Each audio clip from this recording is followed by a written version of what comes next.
She was in the prime of her life. New marriage, new house, new car, and a brand new baby on the way. It was like the perfect time in their life. Lynda Lubinski remembers her sister Janice. We kind of had that thing going on like twins do. Like one time we went to different shopping malls. She had gone to the old Golden Ring and I went to Hunt Valley. We came back, saw each other later that night, and we bought the exact same dress. And it was always that way for us. On April 15, 1986, Lynda and Janice had another shopping trip planned to buy maternity clothes. But as storms rolled through the area, Lynda grew concerned about taking her pregnant sister out.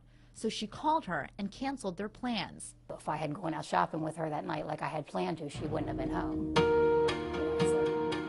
Janice settled in to watch television in the basement of her home on Talister Court in Rosedale. She asked her husband to crack open the sliding glass door, complaining the wood-burning fire was making the room too warm. Then he left for his night class in College Park. When he returned a few hours later, his wife was dead, stabbed and strangled. So much to live for, and it was all taken away from her. The crime scene and the circumstances leading up to Janice's murder were strange. There was jewelry stolen from the home, but most of the valuable pieces were left behind. There was also no sign anyone broke into the house.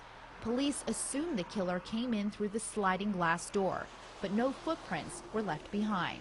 In a torrential downpour, and see how they could come through the back door onto a cream carpet and not have any dirt, any wet prints, any, mess at all. Janice had also been receiving strange calls at work. Co-workers said they'd been going on for some time. No one knew where they were coming from.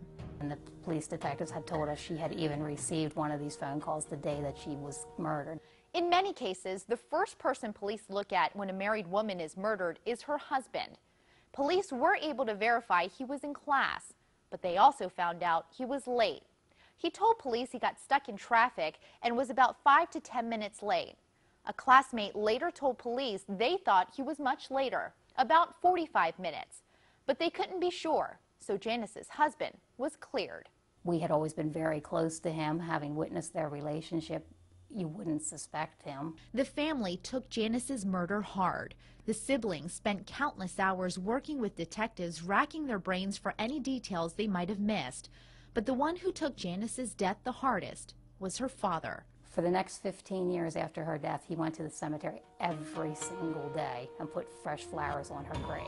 It's been 25 years. Janice's parents are now gone, and police are still no closer to finding the killer. Now Lynda and her daughter Kimberly work together, doing what they can to breathe new life into this old case. Somebody knows something, and as insignificant as they think that something is, they need to come forward. They vow to stop at nothing, doing whatever it takes to find the killer. God forbid this case isn't solved in my lifetime. I want my children someday to fight for her. I want this to go down to the line until that's it. We have an answer. Vowing to fight for a life that was cut too short, taken from a family that will never be the same. When you love somebody that much, you don't just go on with your life. She deserved to be here. She's now been gone longer than she was on this earth.